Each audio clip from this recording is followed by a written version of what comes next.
So earlier this year, a letter dropped through the letterbox and I opened it. And what did I find? I found a parking charge. At some point, when I went shopping, I had overstayed my welcome and I hadn't inputted my data onto the parking app, and they've sent me a charge. I'll put that up for you just so you can have a look at it. Here we go. Feel free to pause that and read it or whatever. There's not much to read there because I've redacted anything that's sort of like personal information, really, and that's quite a lot of it, I suppose. That was a picture of my car and the reg number and the date it happened, the location, and serial numbers and captures and all that kind of stuff. But the main thing was, it's like Euro car parks, notice to keep, big red writing here, parking charge, big notice, £85. And then in the slightly smaller print, if you pay us quickly in the next couple of weeks, you'll only have to pay 50. So that the charge is actually £50, but if you delay, it's £85. And yeah, the time in car park, 2 hours and 1 minute. There we go. And I'll show you the back of it now. Again, redacted a little bit of personal information there. I don't know why I bothered with that. People do that, don't they? So I've done that. And there's all the small print which you can read on the back there. And the small print that turned out to be relevant in this situation is this line down here. One of these. I'll just get my magnifying glass out on it. Please also note that you can either pay or appeal the parking charge notice. You cannot do both, which is quite they really don't want you to appeal it, I suppose, for obvious reasons. And the thing is, this isn't like a normal parking charge. It's not like parking in the city or on private property. I suppose it is private property, but it's a supermarket car park. And I've never had a parking charge in my life, and this is my first ever experience of one. So I haven't processed this payment like a pro. I've just read the thing. I don't like having stuff like this hang over me. So I just paid it off, the 50 quid, the day after I got the letter, and then I thought about it for a bit, and because it's a supermarket car park, pretty much every supermarket car park I've ever been to in my life is normally just 4 hours. And because it's always been 4 hours at all these other places, when I went to this supermarket, I didn't even think about looking at the well displayed parking notices, because I thought there's no way I'm going to be 4 hours. That's how you go into every supermarket. You don't think about the parking because you're not planning on being there for that long. And yeah, this whole thing about it's how the pedants get you, isn't it? The signage was clearly displayed. But of course, what they mean by that is there's a signpost. There's a sign on a wall or on a lamppost somewhere within the car park that you can hunt down if you're particularly interested on getting updated on whether a car park's different to all the others. And it's not like on the door as you go into the premises or exit the car park. It's not on the door, big signpost. Oh, by the way, you can only park here for 90 minutes. After that you have to pay. It's not like clearly obvious. It's clearly out the way, you know. I should think this car park company does everything they can to get as many of these as they can. Otherwise, I don't know how they make a living other than being subsidised by the company that employs them. And yeah, for the supermarkets, I even 2 hours. You see, I'm 2 hours and 1 minute over, and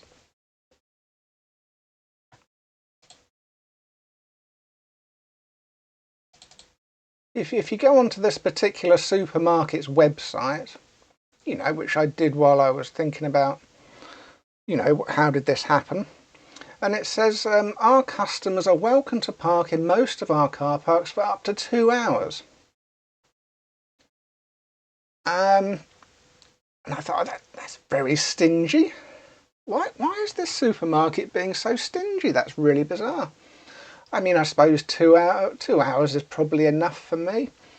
As I say, I've never had a ticket before, but then on this particular occasion, it wasn't me doing the shopping.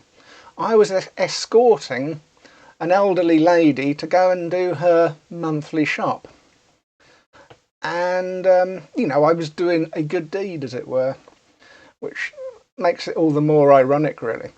And this is a big supermarket I went to. It's not like an inner city one. I'm not like, you know, you go into the car park and it's mostly empty, especially at the time of day we went, and there didn't seem to be any great need to have a crackdown on malicious parking. Didn't look like anybody was impacting, you know, Sainsbury's ability to allow customers to park there. And, you know, it's just me and an old lady going shopping. And it's not a nip in and nip out supermarket. They've got like 10 or 12 proper aisles, probably more. I mean, I'm being conservative in my estimate here. They might have, for the sake of argument, let's just say there was, I don't know, 12 aisles, and you think an old lady going down each aisle, and this old lady was doing their full month shop. You know, they don't like going out every week to get their stuff. Now they're a bit older. Just go in once, get all their stuff, and so it was a big shop. And, you know, one of those shops where you go around every single aisle and, you know, you're properly analysing stuff. What's the price on that? What's on special offer? Oh, that's a new product. I'll have a look at that. All that kind of retail stuff that, you know, everybody enjoys. And so 2 hours. Now, let's take off 10 minutes for driving in, because the camera gets your reg plate the second you drive in. It's not from when you park up, it's from when you drive in. So you drive in and then get in your parking space and then get out, lock it, make sure it's locked, make sure you got your bags with you and all that kind of thing. So all this faffing and then walking up to the supermarket, that's about 10 minutes, isn't it? And then you've got to do that when you all come out and unload, unpack, then take the trolley back. So that's another 10 minutes. And then when you're in the shop, you're queuing up, and you know, you're waiting for the other person to go through, then you go through, all the stuff's got to go through, and then you've got to pay for it and put it in the bags. So that's another 10 minutes. You know, allow 10 minutes for that. So that's half an hour gone, and that's not your shopping. So when it says 2 hours completely free, it's like 1.5 hours to do the shopping. And again, for a younger person, that's still plenty of time. It never happened to me before. But for an old lady, that's 90 minutes. What's that? What's 90? Let's have a look. What's so 90 minutes divided by 14 aisles. Oh no, we were going to go for 12, weren't we? 90 minutes divided by 12 aisles. That's probably 14 if I think about it, but let's go for 12. Let's be generous. So that's 7.5 minutes per aisle. And You know, all it takes is like, you know, for one chicken to be on special offer, and you know, do you want to go for the bagged one with a bit of garlic butter added to it, or do you want the fresh free range one that's on special offer? And it's like, you're taking 2 or 3 minutes just on this one process for the one product. And as I say, you're going in for a full shop, and it's a large super. It doesn't look like it should just be a rush in, rush out supermarket. So that's another bit of deception. If they've got such a big supermarket and a car park, and the amount of time you're allowed to be in the car park for free is so low, that really ought to be more clearly displayed, very much more clearly displayed. And of course, you know, we managed it. We did the 7.5 minutes per aisle. We got the 2 hours. I was 2 hours 1 minute, or we were 2 hours 1 minute. And they might, I don't know, they might be so pedantic that if you're 2 hours and 1 minute, you still get this letter. I don't know. But the problem here was that it says, if you're not sure, don't worry. Each store has clear signs displayed with any extensions or restrictions. And it just so happened that this place was a 90-minute. 90 minutes. A large supermarket. Old people going in to get their monthly shop, and they've got 90 minutes. And we're going to take half an hour off for the getting in, getting out and queuing up. So 1 hour, effectively 1 hour to do a big shop. And 1 hour, so 60 minutes divided by 12, 5 minutes per aisle. I mean, really. It's like you come up to the butter and it's like, nope, don't compare the prices, don't compare the product. I know Lurpak is, yeah, it looks like a good bargain. Okay, just grab one, come on, get it in there.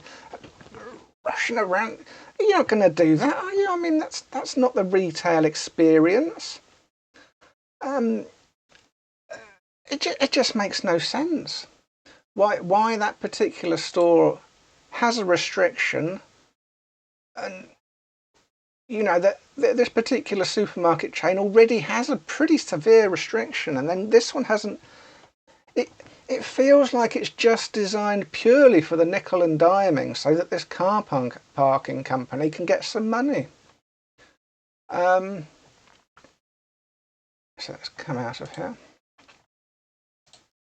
and I'll show you the back of it now. You can read all the small print as well. Oh, we've done all that. Yeah, I've shown you the back of it already. You can pause and magnifying glass all that if you want. And but it's quite soon after I got this, and you know, I heard a news report on the radio where this was actually happening to taxi drivers a lot, in that they've started getting these automated, you know, car park notices, fines, because they're taking disabled and elderly people to the doctor's surgery, pulling up, and then getting out and assisting the vulnerable person into the doctor's to make sure they get in all right. You know, they're not just dumping them and driving off, and you know, the poor old ladies, you know, stumbled before they've even got in. It's, you know, they're doing their good deed. They're going above and beyond. They're going out with a passenger, walking them into the surgery, making sure they're all safe and sound. They go back out and drive out, and then they get a fine through because the machine's assumed they've parked up and not paid. And it's this kind of very pedantic nature of how these things are being operated. Sort of like different to how it was in the past. In the past, if you got a parking ticket, you'd see them on the street. You know, a human being would be walking round and slapping something on their windscreen. So when you got back to your car, you instantly knew what the situation was. That there's no mystery about it. But with this system of sort of like automatic robots, blonk blonk, post it in there, you get it a week later. What the? And it's with a demand, and it feels more stalkery, sort of like 1984ish. It's like you're being watched. The surveillance aspect of it rather than the human aspect of it. I mean, nobody ever liked parking tickets, even in the past. But it's sort of like the new technology has made it more like creepy and soulless. And in this particular instance, we're only 1 minute over what Sainsbury's would recommend for most of their stores. They've chosen to nickel and dime this store for some reason for this company. I don't know why. And we're actually 31 minutes over. And we've spent a huge amount of money in there. I think it's about 240 quid for her month's worth of shopping. All the basics and all that. And we've got an additional surcharge of 50 quid now. But however, obviously we're not going to be going back there to do our monthly shopping. It's like, I don't know why they're shooting themselves in the foot in this way. It makes no sense. It's just, well, we won't go there again, Anyway, I found out afterwards, later, I phoned up Sainsbury's, I phoned up the shop and I said to the manager, I've got this parking ticket, we spent 240 quid in your shop. I've got the receipt and everything, Can I come in and get a refund? Because it's their car park, And the manager says, oh, right, yep. No, well, we can't do the refund. What you have to do is you have to contact Euro car parks and tell them that you want to appeal and then show them the receipt. And then they will cancel it. So I didn't have to pay it. But then I said, well, I've already paid it, so I'm just looking for a refund now. And he says, oh, well, if you've already paid for it, there's nothing you can do. There's nothing we can do. Once you've paid it, it's case closed. That's the end of it. And, I was a bit flabbergasted by this. So I went home and I emailed Euro car parks and explained the situation. Old lady, month's worth of shopping, 240 quid, not barely over the limit or whatever. And, they just emailed back saying, well, tough shit, once you've paid. Case closed. And it's so bizarre.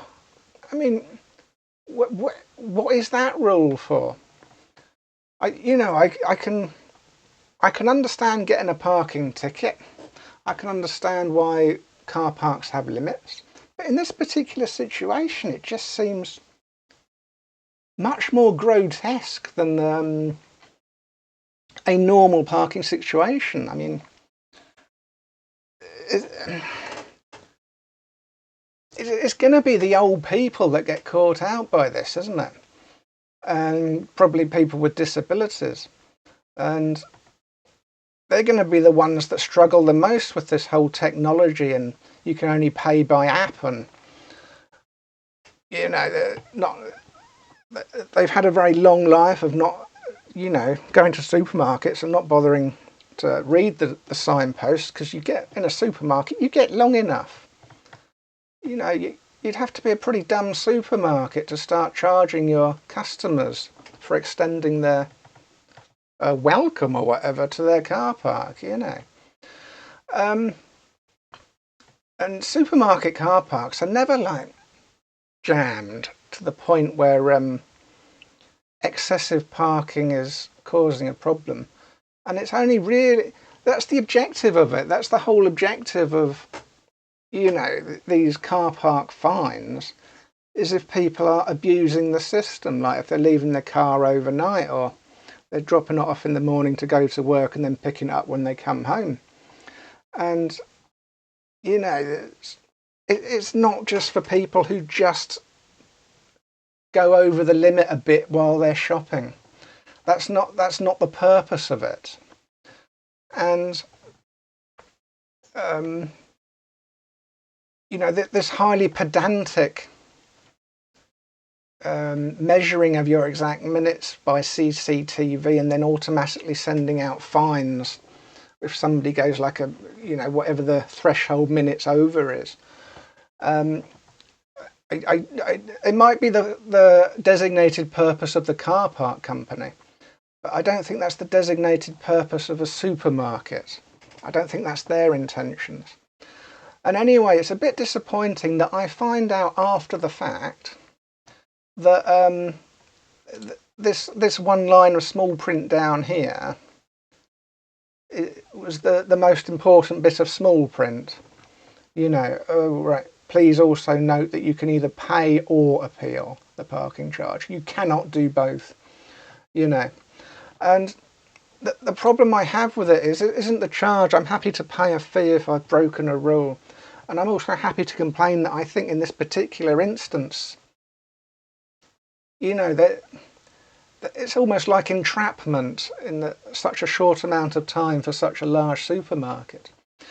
But what I'm complaining about really is that the method, you know, all this page here with all this information on it, shouldn't there just be in big writing here, please note, if you were a customer of the supermarket and have a receipt, you can appeal this charge in big. Shouldn't that be big writing? Why isn't that big writing? I think we can all guess why that isn't big writing. I think we can all make a good assessment of why that isn't big writing. And so, you know, I'm not going to argue with pedants that say all the information was there in the car park and all the information's on here, and you know, this is my first experience. I'm happy to make mistakes and learn, but I'm hoping that the pedants can understand my point of view here, and that the concept of clearly displaying information is very relevant when it comes to them taking money from us. But the concept of clearly displaying information in how the customer doesn't need to pay that particular fine because they haven't actually broken the rules is not clearly displayed at all. And you know, it's as per usual, it's how, you know, fast and easy ways to pay. There's lots of different ways to fast and easy pay, by telephone, by internet.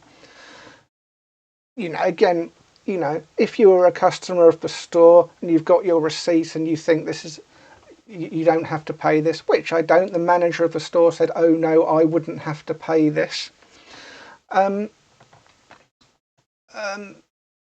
why isn't there easy access to make the appeal? Why isn't there just, you know, by online payment? Why isn't there things saying online appeal? You go onto the website for the online appeal. You know, you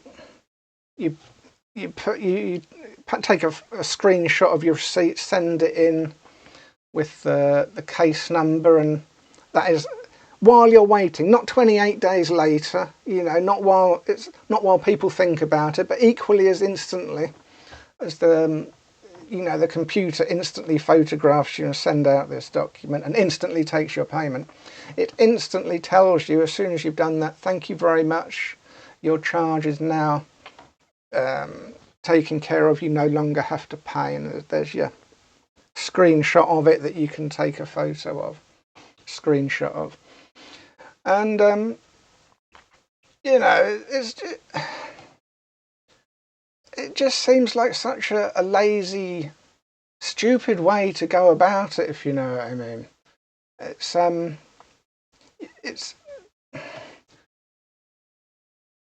It's trying to nickel and dime normal customers being honest, rather than actually going after the things, the whole reason why it's there in the first place. And yeah, I think that's the issue I have with it, really, is that the whole clarity of communication is just so terribly bad. And I think deliberately terribly bad.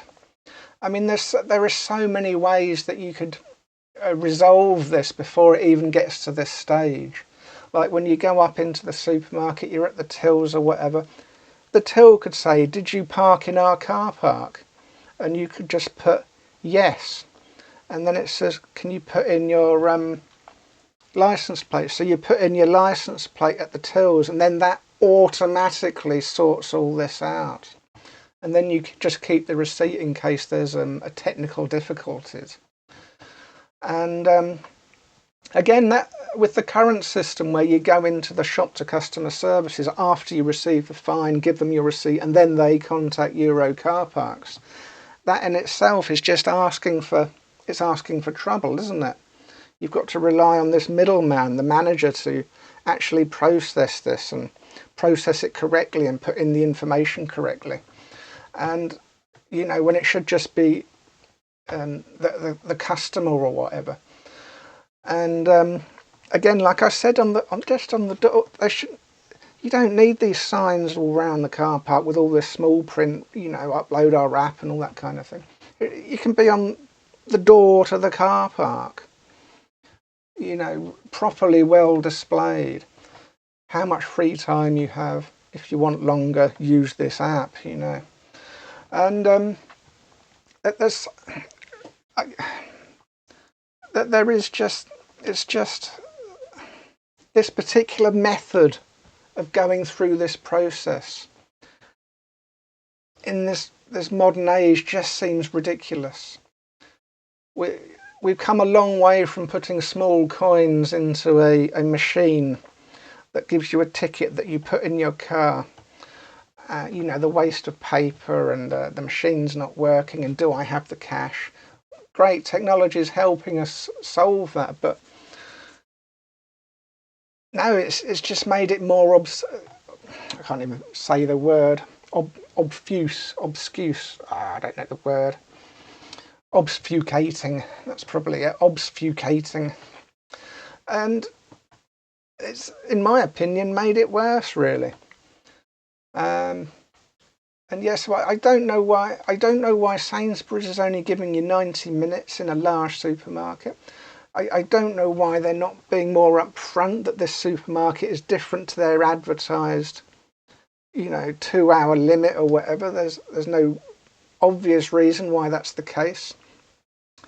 And I don't know why there's not an easier system for customers who use the shop and have made a significant enough purchase to get the thing on the, you know, to be able to sort it out while they're in the shop. That, you know, anyway, yeah, it just seems like technology is just being used to bone people rather than improve everybody's life, if that makes sense. Anyway, there you go. There's my 2 cents on that, and I hope it makes sense.